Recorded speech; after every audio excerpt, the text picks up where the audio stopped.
جہاں تک ہے حدیث مبارکہ کی سند کو عالی کرنا، اس میں اللہ نے میرے اوپر خاص کرم کیا کہ مجھے چند ایسے مواقع عطا فرمائے کہ جن مواقع کی برکت میں اپنی پوری زندگی محسوس کرتا رہوں گا۔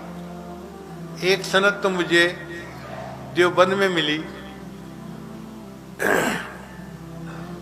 حضرت مولانا سالم قاسمی رحمۃ اللہ علیہ، جو حضرت قاری طیب رحمۃ اللہ علیہ کے بیٹے تھے اور دارالعلوم دیوبند کے محتمم بھی کچھ عرصہ رہے، انہوں نے اپنے گھر دعوت دی۔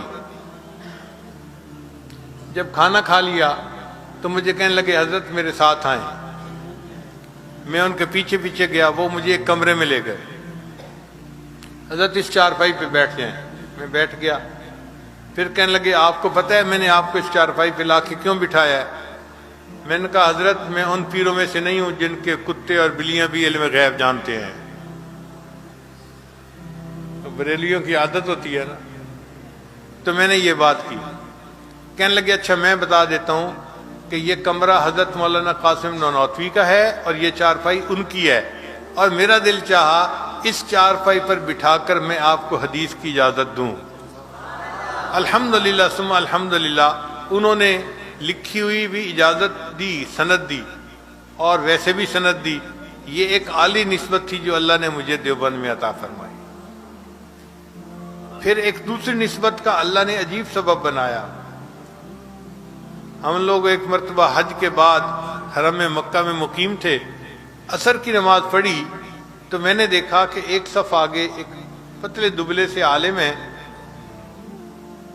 تو وہ بیٹھے اور ان کے گرد کچھ طلباء نے آ کر بیٹھنا شروع کر دیا جن کے پاس احادیث کی کتابیں تھیں۔ سکولوں کی کتابوں میں اور مدرسے کی کتابوں میں ایک واضح فرق ہوتا ہے، ایک نظر پڑھنے سے بندہ پہچان لیتا ہے یہ مدرسے کی کتابیں ہیں اور یہ سکول کی کتابیں ہیں۔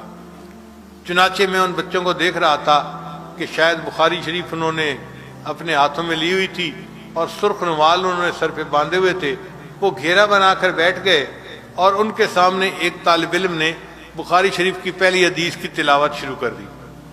میں بھی ذرا قریب ہو گیا، میں نے ساری تلاوت سنی، پھر اس کے بعد ان بزرگوں نے ان تمام طلباء کو حدیث کی اجازت دی۔ مجھے اندازہ ہوا کہ یہ کوئی بڑے عالم ہیں جو حرم میں مکہ کے اندر بیٹھ کر طلباء کو حدیث کی اجازت دے رہے ہیں۔ تو میں نے ان کے جو خادم تھے ان سے پوچھا کہ یہ کون ہے؟ ان کا جی یہ انڈیا کے ایک عالم ہیں، ان کا نام ہے مولانا احمد علی، مگر انہوں نے اپنی زیادہ زندگی کا حصہ UK میں گزارا ہے، اس لیے ان کا تعارف نہیں ہے انڈیا پاکستان میں اتنا، مگر ان کی حدیث کی نسبت اتنی عالی ہے کہ پاکستان کے بڑے بڑے علماء ان کے پاس حدیث کی نسبت لینے کے لیے آتے ہیں۔ میں نے اس خادم سے پوچھا کون علماء؟ اس نے کہا جیسے حضرت مفتی تقی عثمانی۔ بس یہ نام سن کے ہی میرا دل خوش ہو گیا کہ جب ہمارے سروں کے تاج بھی جا کے ان سے حدیث کی اجازت لے رہے ہیں تو یقیناً ان کی سند بہت عالی ہوگی۔ تو میں نے اس سے کہا خادم سے کہ کیا مجھے حدیث کی اجازت مل سکتی ہے؟ اس نے کہا آپ کا نام کیا ہے؟ میں نے کہا میرا نام ہے ذوالفقار احمد نقشبندی۔ اللہ کی شان کہ اس نے نام سنا تو وہیں سے کھڑے کھڑے، وہ تو خادم تھا نا، حضرت حضرت یوں کہنے لگا۔ اب سارے نمازی بھی سن رہے ہیں۔ میں حیران تھا کہ ہو کیا گیا؟ تو حضرت نے پوچھا کیا ہوا، کیوں اتنا شور کر رہے ہو؟ حضرت میرے ذمہ آپ نے لگایا ہوا تھا نا کہ اگر یہ بندہ کہیں مل جائے تو میری ملاقات ضرور کروانا۔ حضرت وہ یہاں آ گئے۔ اب یہ نام سن کے وہ بزرگ جو تھے میری طرف چلے، میں ان کی طرف چلا، ملاقات ہوئی، میں نے ان کے ماتھے کا بوسہ لیا۔ تو میں نے ان سے کہا کہ حضرت آپ نے طلباء کو تو حدیث کی اجازت دی ہے، میں بھی ایک طالب علم ہوں، اگر مجھے بھی حدیث کی اجازت عطا فرما دیں تو آپ کی مہربانی ہوگی۔ وہ کہنے لگے بات سنیں، میں جب حج کے سفر پر نکلنے لگا تھا اس وقت میں نے نیت کی تھی کہ حج کے سفر میں اگر میری آپ سے ملاقات ہوئی تو میں آپ کے ساتھ مل کر توبہ کے کلمات پڑھوں گا۔ چونکہ میری نیت پہلے کی تھی اس لیے پہلے میری بات پوری کرے پھر میں آپ کی بات پوری کرتا ہوں۔ الحمدللہ میں نے وہی حرم میں بیٹھ کے ان کے ساتھ مل کر توبہ کے کلمات پڑھے اور پھر انہوں نے اس عاجز کو حدیث کی اجازت عطا فرمائی۔ ان کی حدیث کی جو سند تھی وہ حضرت مولانا فضل الرحمان گنج مراد آبادی رحمۃ اللہ کے واسطے سے وہ تھوڑے واسطوں کے ساتھ شاہ ولی اللہ محمد دہلوی رحمۃ اللہ تک پہنچتی ہے، تو ان کی حدیث کی نسبت واقعی دوسروں کی نسبت بہت عالی تھی۔ پھر ایک تیسری نسبت اللہ نے عطا فرمائی، ترکی میں جانا ہوا تو وہاں ایک بڑے بزرگ گزرے ہیں،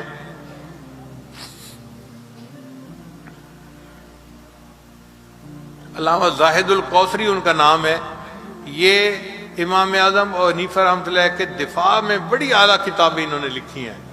ان کی کتابوں کا عرب لوگ بھی بڑا احترام کرتے ہیں۔ ان کے ایک آخری شاگرد زندہ تھے، اب اس وقت مجھے نہیں پتا، ان کا نام تھا شیخ امین سراج۔ مجھے کسی نے بتایا کہ وہ آخری شاگرد اب دنیا میں زندہ ہیں، اور حکومت نے اب ان کو تاریخی شخصیات میں شامل کر لیا ہے۔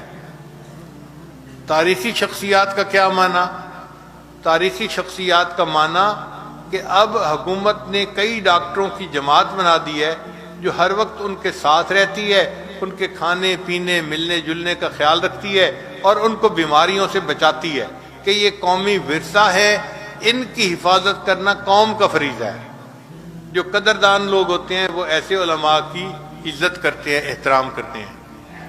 تو وہ شیخ امین سراج جو تھے وہ اپنی 5 نمازیں تو گھر میں شاگردوں کے ساتھ پڑھ لیا کرتے تھے، اور صرف جمعے کے لیے جامع مسجد میں تشریف لاتے تھے۔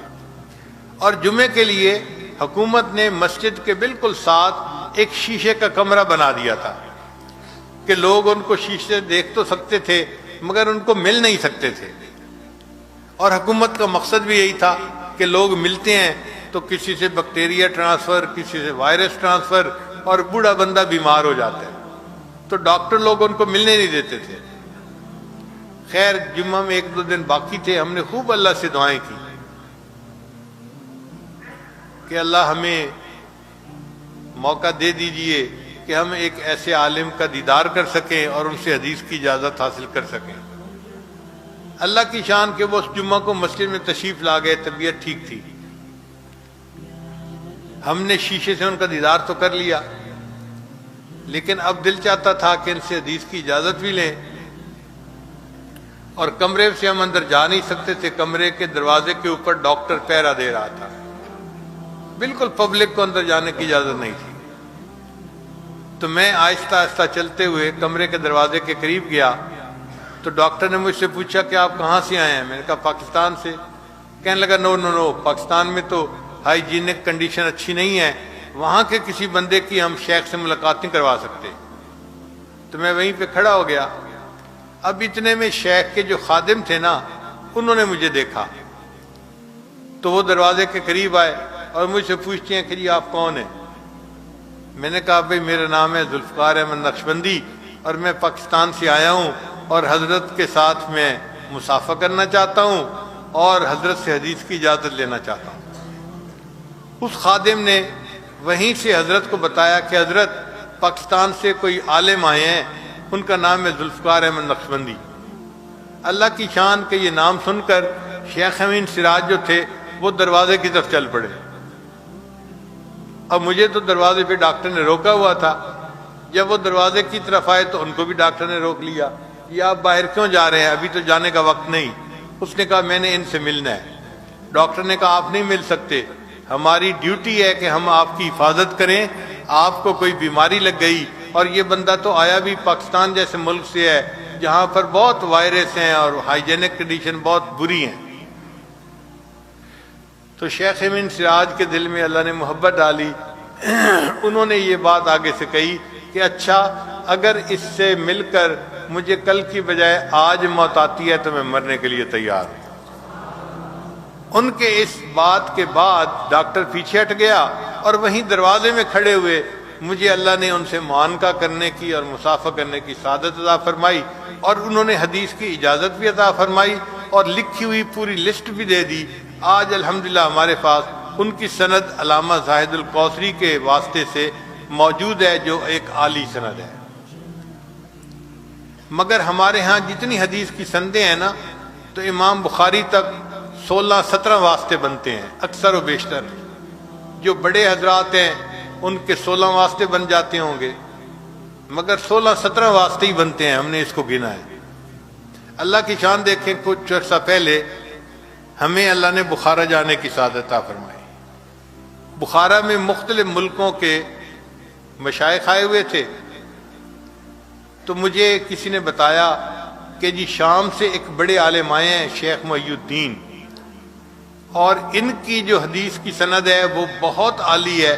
پوری دنیا میں اس وقت اتنی عالی سند کسی اور کی نہیں ہے، اور اس وجہ سے بخارا کے بڑے بڑے علماء سب آ رہے ہیں اور ان سے حدیث کی اجازت لے رہے ہیں، اور رش لگا ہوا ہے. تو یہ سن کے میں نے اپنے ساتھی کو کہا بھئی مجھے بھی ویل چیئر پہ لے چلو، میں بھی ان سے حدیث کی اجازت لے لیتا ہوں. تو ہمارے ایک اور ساتھی ہیں، خلیفہ ہیں، وہ کہنے لگے حضرت جانے کی اجازت نہیں، جانے کی ضرورت نہیں. میں نے کہا کیوں؟